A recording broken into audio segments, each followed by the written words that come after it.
Hello, good evening. I am the friend who always tells you stories, Mr. Dread. There is a small river in this city. It used to be a lively and clear place.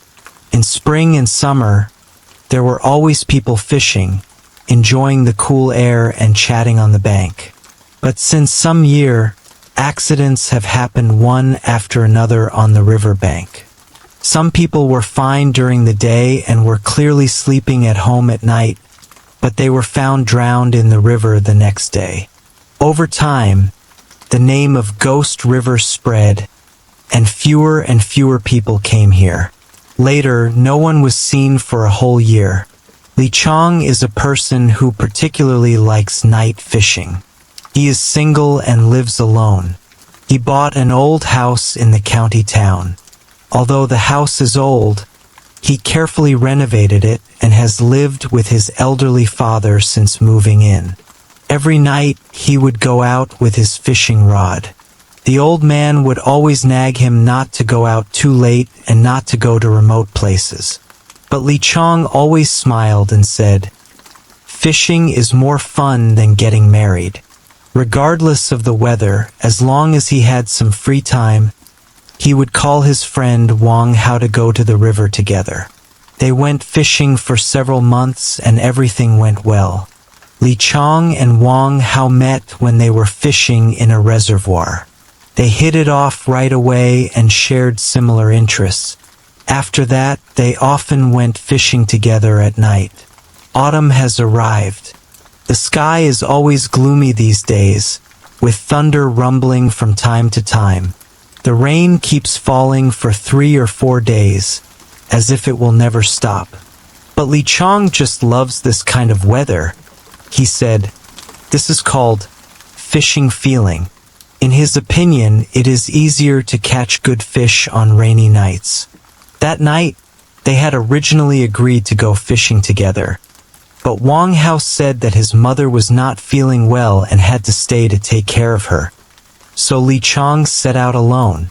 He brought his fishing gear as usual, chose a familiar fishing spot, set up his equipment, and sat down quietly. Time passed by bit. Li Chong was lucky and had a lot of fish in his bucket. He looked down at his phone and saw that it was almost 11 o'clock. It might be because of the continuous rain for several days and the coolness of autumn. The evening breeze was particularly cold. He was only wearing a thin coat and couldn't help shivering. He thought to himself that he would catch as much as he could today. But just as he was about to reel in his rod, the luminous float in front of him suddenly shook violently, and the fishing rod in his hand was also pulled suddenly, as if a big fish was caught. Li Chong got excited and immediately stood up to reel in the line, but strangely, the line wouldn't move at all, as if it was stuck on something. He frowned, thinking that it might be entangled on the rocks at the bottom of the water. Li Chong was always brave. Without saying a word, he took off his trousers, put his phone and keys away, and jumped into the cold river with his upper body naked. He followed the fishing line and soon came to a moss-covered rock. Sure enough, the fishing line was stuck in the crack of the rock. He was about to reach out to untie the thread, when suddenly, on the other side of the stone, a woman slowly leaned out, her hair wet and sticking to her face. Her face was pale, but her eyes were red, as if soaked in blood. She stared at Li Chong quietly, motionless. Instantly, a chill rushed from the soles of his feet to his forehead. Li Chong was so frightened that his scalp was tingling. He turned around and swam towards the shore. Before he had swum a few meters, he heard the sound of the water being suddenly cut. The woman caught up with him, with her arms stretched straight, as if she wanted to grab him. Fortunately, Li Chong was a good swimmer and managed to climb ashore first.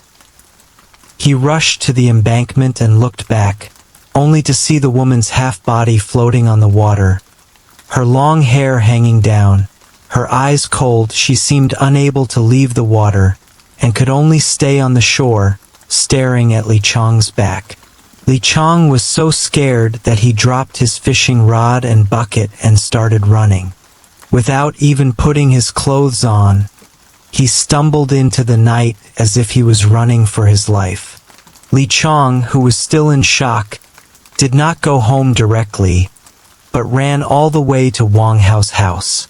He knew that Wang Hao's mother was a well-known, sensible old lady. People nearby said that she could read yin and yang and judge feng shui, and the locals called her Auntie Chun. The reason why Wang Hao dared to go fishing in the river with him at night was because his mother said in person, "It's okay there." When Li Chong arrived at Wang Hao's house, it was almost midnight. He knocked on the gate desperately, and after a long while, Wang Hao finally opened the door, rubbing his sleepy eyes. As soon as the door opened, Li Chong didn't bother to be polite and rushed in like the wind, his face full of fear and his words were incomplete. The knock on the door startled Wang Hao's mother, who slowly came out wrapped in an old cloak. Her face was sallow and her breathing was labored, and it was obvious that she was not in good health. Li Chong then remembered that Wang Hao had said that his mother was ill during the day, so he quickly apologized and told him the whole experience by the river from beginning to end, without missing a word. After listening, the old woman did not rush to speak, but sat down slowly. She looked up at Li Chong and spoke in a hoarse and slow voice, intermittently. "What you encountered might be a water ghost." Li Chong held his breath. People who were wronged when they were alive or died in an unclear manner, especially those who were drowned, will have a hard time getting rid of the resentment after death, and their souls will remain in the water and become water ghosts. She paused, her eyes darkened, and continued, "If it dies on a thunderstorm night, it will become a red-eyed water ghost, more ferocious than an ordinary water ghost. Its eyes, lit up by lightning, are blood red. Once it targets someone, it will kill them within 3 days." Li Chong broke out in a cold sweat. When he thought of those bloodshot eyes, his whole body felt cold as if being pricked by needles. He asked in a trembling voice, "Then, what should I do? I've already seen her." Wang Hao's mother nodded slowly. "She came to you," she went on to say. "From tonight on the first rainy night that follows at midnight, between 11 p.m. and 1 a.m., she will come to your house and knock on your door 3 times. Remember, you must not open the door each time." Li Chong was stunned for a moment, and then asked hurriedly, "What if you hold on?" The old man took a breath, his eyes became deep. "After 3 times, she will stop knocking on the door. The 4th time, she will just barge in and take your life." Li Chong felt nervous when he heard this, and blurted out, "Can I go back to my mom's house and hide for a few days? Or ask a friend to accompany me?" Before he finished speaking, he saw the old man's face darken. "No." Her voice suddenly became firm. "If you hide, she will look for your family. If someone accompanies you, that person will also suffer." There was deathly silence in the room, as if the air had frozen. Li Chong sat there in a daze, as if he had fallen into an ice cave, until the old man slowly spoke. "But it's not completely hopeless. As long as you can hold out for the 4th time, stay in the room, don't open the door, don't make any noise, and wait until midnight, she will let you go." Li Chong's eyes lit up when he heard this, and he asked anxiously, "How can I hold on?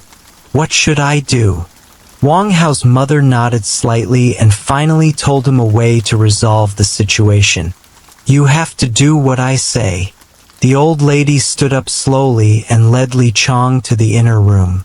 Before entering the house, she asked Li Chong to put all his electronic products, mobile phones, keys, headphones at the door, and asked him to wash his hands and rinse his mouth with well water before leading him into the incense hall. The room was filled with incense, and under the dim light, rows of statues of gods sat solemnly on the altar. The air was mixed with the scent of aged sandalwood and old wood, as if isolated from the outside world. The old man lit a stick of incense and asked Li Chong to kneel down and offer it. Li Chong knelt on his knees, the incense in his hand trembling slightly, and he kowtowed 3 times before he could barely stand up. At this time, his forehead was already sweating, and even his back was soaked by the cold. After offering incense, the old man calmly walked to the deepest part of the altar and carefully took down a statue wrapped in red cloth. The statue looked extremely hideous, with a distorted face and eyes wide open, as if they were about to pop out of their sockets. Li Chong's scalp tingled, but he didn't dare to ask a word. He just nodded silently and hugged the statue as he was told. Take it home, and tonight, don't leave that room. After the old man gave this instruction, he said nothing more and sat back in his chair tiredly, his face even paler than before. Li Chong glanced at the clock on the wall. It was already 6 o'clock. He wrapped the statue in red cloth, carefully put it in his arms, thanked him, and quickly left Wang Hao's house. The sky outside was gloomy, with dark clouds hanging low, and the air was so stuffy that it seemed like it would collapse at any time. He walked home, holding the statue tightly in his arms, his palms full of sweat. When he got home, it was already 6:30. Li Chong put down the statue and checked his phone and watch. The time was exactly right. Thunder rumbled in the sky, and raindrops fell on the windowsill. He didn't have time to think about anything else, and immediately prepared according to the old man's instructions. He used cinnabar to draw a circle around the sofa in the living room, which was as wide as a person. Then he placed the statue of the god in front of him, held the amulet in his hand, and sat in the circle with a tense mind. The rain outside was getting heavier, and the strong wind was rolling the shadows of the trees around the window. He held his breath and tried to calm himself down, silently counting the time while staring at the clock on his phone. As long as you can hold on through midnight, everything will be over. Time passed as slowly as a stretched rubber band. Li Chong sat motionless on the sofa, his eyes fixed on the time on his mobile phone. From about 6 o'clock until nearly 1 o'clock, the rain outside was getting heavier, the thunder was rolling, and the lightning was flashing like knives. Suddenly, boom, boom, boom, there was a knock on the door. Li Chong suddenly jumped up from the sofa. He took a deep breath, swallowed his saliva, and forced himself to calm down. He quietly leaned out of the circle and looked out through the peephole at the door. Outside the door, a figure stood in the rain. He was holding a black umbrella, which covered his face and upper body. Looking down, he was standing in front of the door in a pair of tattered gray trousers, which were stained with mud, and his feet were bare and wet. Li Chong's heart was beating like a drum, and he could hardly hear his own breathing. He shrank back and squatted behind the door, not daring to make a sound. He could only listen to the knocks on the door, one after another, slowly and rhythmically, as if carrying some kind of ancient ritual. Time seemed to freeze. The knocking sound stopped after a while.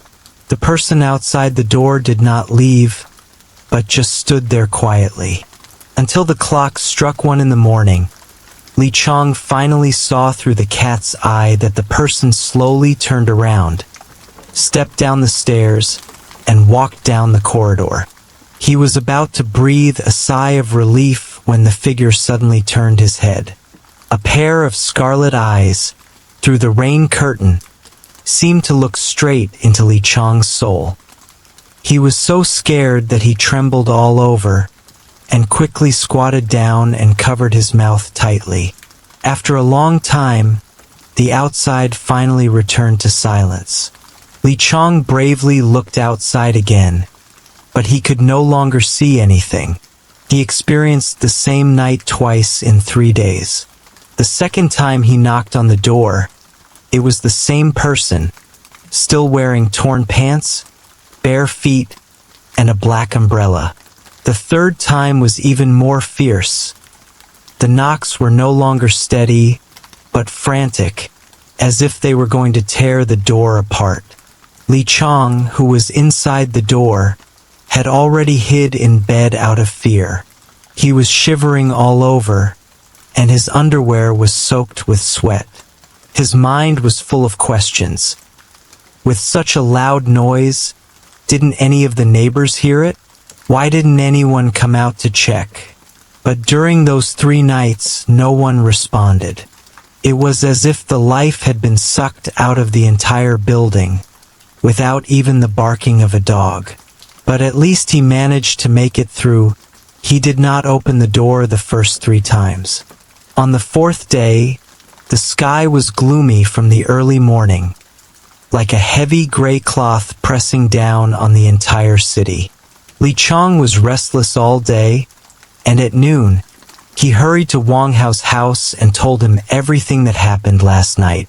This time, Wang Hao's mother didn't say a word, just signaled him to go burn incense again.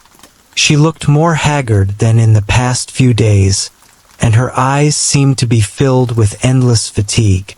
According to the old rules, Li Chong put down all electronic devices, washed his hands and rinsed his mouth before entering the incense hall, and then knelt down tremblingly.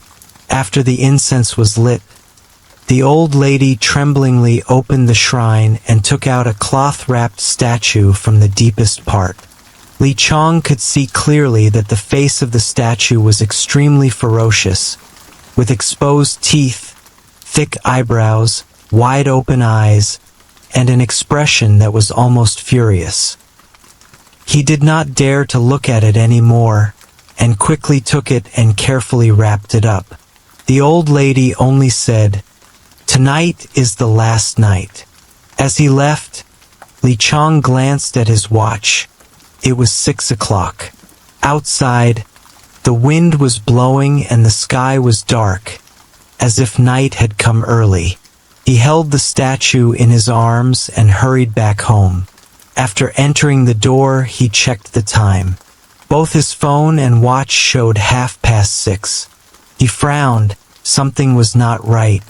He had walked for nearly 40 minutes, so how come only half an hour had passed? Just as he was about to think about it, a flash of lightning suddenly broke through the night sky, followed by a rumble of thunder, pulling him back from his thoughts. He no longer hesitated, and immediately drew the cinnabar array in the living room as he did last night, placed the statue in front of him, sat in the middle of the sofa, and waited for the familiar and terrifying knock on the door. Tonight we must get through it. Time passed by minute, and Li Chong forced himself to stay awake. At nearly 1 o'clock, boom, boom, boom, there was another knock on the door. He stared at his phone. It was 12:59, only 10 minutes left. The knocking on the door was restrained at first, but then it became as violent as the roar of a wild beast, and it seemed as if it was going to smash the entire door. The wooden door creaked under the heavy blows, and it seemed that it would be knocked open at any time. Li Chong closed his eyes tightly, holding the statue tightly in his arms, not daring to look, not daring to move, and even deliberately keeping his breathing to a minimum. But the violent noises became louder and louder, and finally it was as if the door had been knocked open, and the cold wind rushed in. The rustling sound of wet footsteps echoed across the floor. Then, a damp and cold breath approached his face, little by little, inch by inch, as if a face was approaching him. The air was so stagnant that even the sound of rain outside the window disappeared instantly. In the dead silence, only the sound of dripping water was ringing in his ears. Li Chong couldn't hold it any longer and slowly opened his eyes a little. It was a bloody face with bloodshot eyes and green watery whites.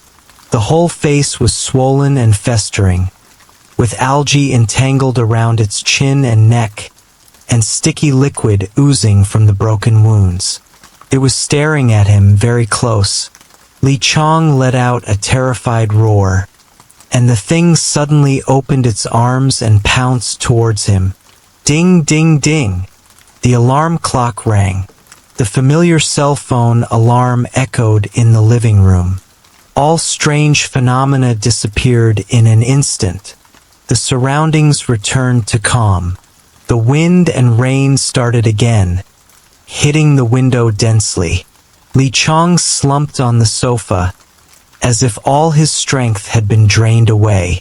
The sound of the alarm clock, which he had been annoyed with countless times, now sounded like the most beautiful melody in the world.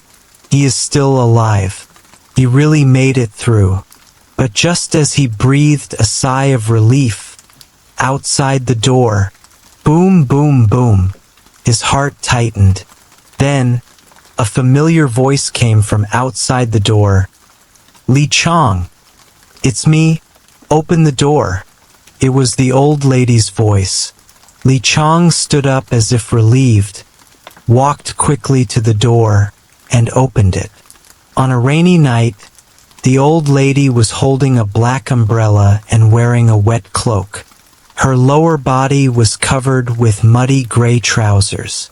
She was barefoot, and water marks on her feet spread all the way from the stairs to the front door of her house. She raised her head, her blood-red eyes smiling strangely. Ha ha ha ha ha ha ha. The next morning, people found Li Chong's body by the river. The autopsy report showed that he died between 11 and 12 that night. At this time, Wang Hao's mother, with a ruddy complexion, was burning incense for the ferocious statue in the incense hall. Wang Hao picked up his fishing rod and set out again, heading for the quietest fishing spot by the river. I am Mr. Dread, a friend who will accompany you into the night with stories. If you have ever experienced something inexplicable, please leave your story in the comments section. We see you in the next story. I hope that knock on the door will not sound in your dreams.